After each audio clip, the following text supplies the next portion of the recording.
Assalamu alaikum, dear students. We had already started this lesson, the cop and the anthem. The cop and the anthem is written by O. Henry.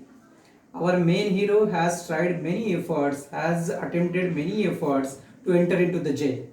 Jail में enter करने के लिए हमारा जो सोपी था, हमारा जो मेन हीरो है, उसने बहुत सारी कोशिशें किया है. I have written some efforts here. 5 efforts हमने यहाँ पे लिखा है. उसने कौन कौन सी कोशिशें किया. Let's see it one by one. एक के बाद एक हमको देखना है. First of all he tried to enter into the luxurious hotel. सबसे पहले हमने देखा था कि एक बहुत आलीशान होटल में एंटर करने की कोशिश उसने किया. लग्जरियस होटल में एंटर करने की कोशिश उसने किया, लेकिन वेटर की नज़र उसके फटे हुए पैंट के ऊपर और फटे हुए जूतों के ऊपर पड़ी.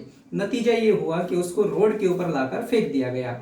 दूसरा जो अटेम्प्ट उसने किया, दूसरा जो एफर्ट उसने किया, he break the glass of the shop. एक शॉप था, एक दुकान था. उस दुकान का ग्लास का विंडो थी, तो उस विंडो को उसने पत्थर मार के फोड़ दिया. लेकिन पुलिस ने उसके ऊपर जरा भी शक नहीं किया और पुलिस ने उसको जेल में नहीं डाला. ये दूसरी कोशिश थी जिसमें वो फेल हो गया था. उसके बाद में in the third attempt he tried to enter into a restaurant. एक रेस्टोरेंट में दाखिल होने की कोशिश उसने किया. ये जो रेस्टोरेंट था ये गरीब लोगों के लिए था. यहाँ पे गरीब लोग आकर खाना खाते थे. अब यहाँ पे उसने सोचा कि यहाँ पे मैं खाना खा लूँगा फ्री में, तो लोग मुझे जेल के अंदर या पुलिस वाले मुझे जेल के अंदर डाल देंगे.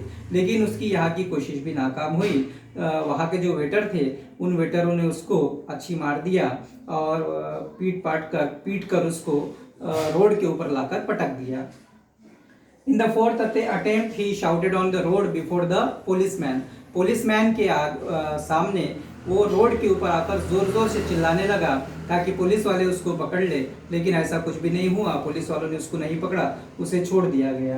And in the last attempt he tried to steal an umbrella in a cigar shop और सिगार स्टोर. एक सिगार स्टोर में एक बंदे का वो अम्ब्रेला चुराने की कोशिश करता है, छतरी चुराने की कोशिश करता है. अब वो जो छतरी जिसकी चुराता है वो भी चोर होता है. उसने भी वो छतरी पहले किसी की चुराई रहती है, इसलिए वो छतरी सोपी को देकर वहां से चला जाता है. So all this efforts were made by Soapy to enter into a jail. ये सारे एफर्ट्स सोपी ने किए थे ताकि जेल के अंदर दाखिल हो जाए, पुलिस वाले उसको पकड़ ले और जेल में डाल दे. लेकिन ऐसा कुछ भी नहीं हुआ. अब सोपी बहुत मायूस होकर पार्क के एक बेंच के ऊपर आकर लेट गया. वो जो पार्क का बेंच था, वो पार्क का बेंच ही मानो कि उसका घर था. वहां पर आकर लेट गया और कुछ सोचने लगा. So we have to start now from page number 31. Page number 31 के ऊपर आपको देखना है. आप अपनी अपनी टेक्स्ट बुक खोलिए और पेज नंबर 31 के ऊपर से हम फिर से स्टार्ट करेंगे. We are towards the closing of this lesson और we are towards the ending of this lesson. Ending चल रहा है हमारा लेसन का. Let's see the ending of this lesson. It's very surprising. क्या होता है हमको देखना है. So you just open your text book and see on page number 31. Let's see. But on an usual quiet corner, Sophie came to a standstill. एक corner के ऊपर आकर सोपी रुक गया. Here was an old church, quaint and rambling and gabled. यहाँ पे वो रुका था जहाँ पे एक चर्च था.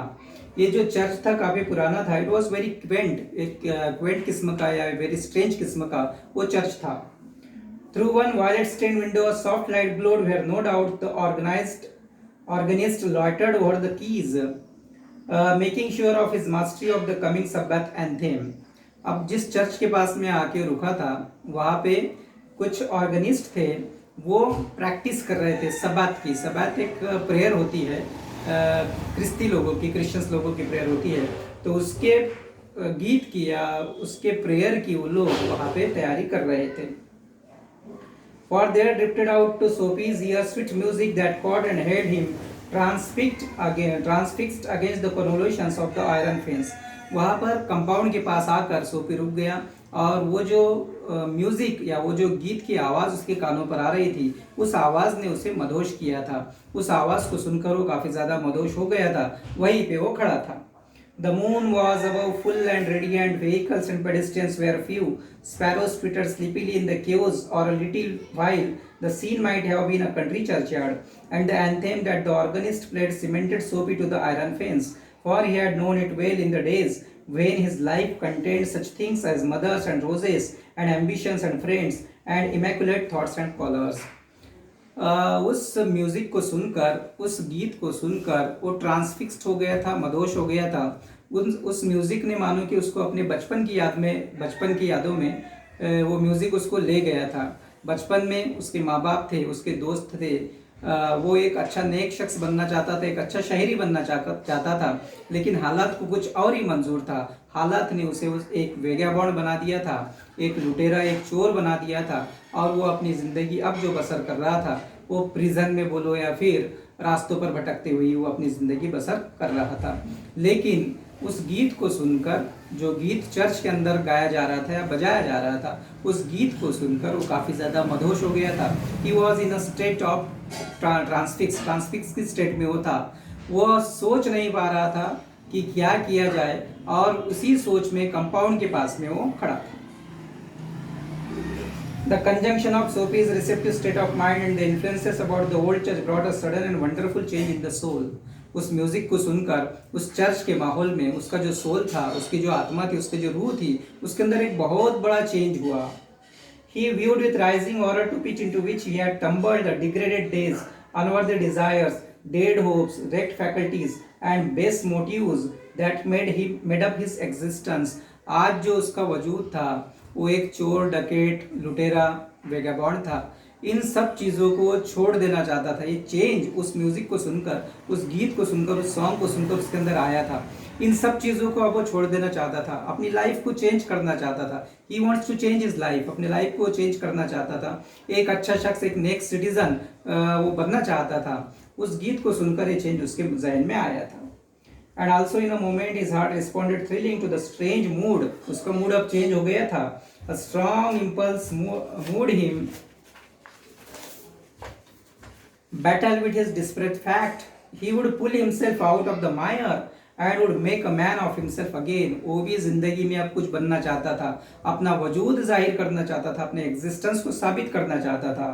He would conquer the evil that had enslaved him. जिस बुराई की वजह से वो घिर गया था, जिन बुराइयों ने उसको पकड़ के रखा था, उनके ऊपर वो कॉन्कर करना चाहता था, उनके ऊपर वो जीत हासिल करना चाहता था।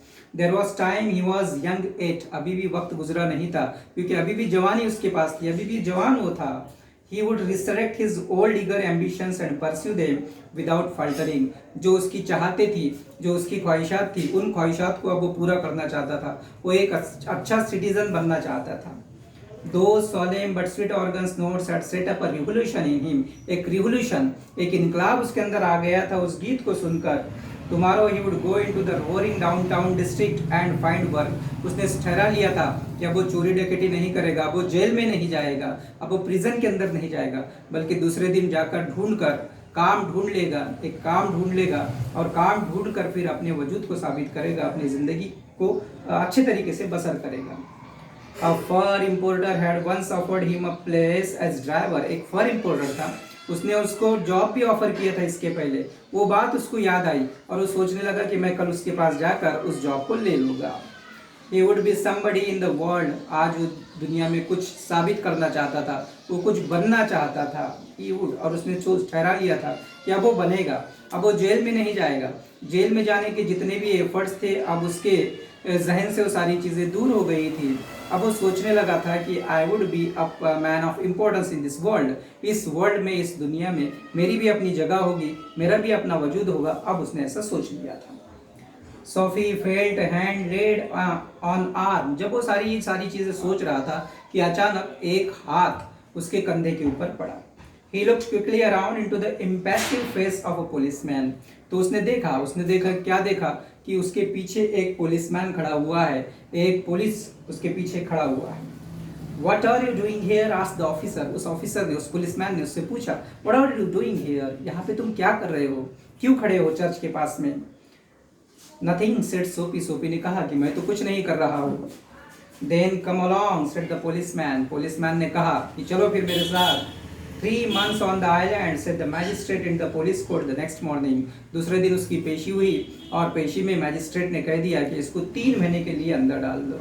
Look at the irony. Irony देखिए कि जब वो चाहता था कि पुलिस वाले उसको पकड़ कर ले जाए, जेल के अंदर डाल दे, 3 महीने उसके और गुजर जाएगी, खाने पीने का इंतजाम हो जाएगा, रहने का, खाने पीने का, गुजर बसर का इंतजाम उसका 3 महीने के लिए हो जाएगा, लेकिन तब पुलिस वाले उसको पकड़ नहीं रहे थे।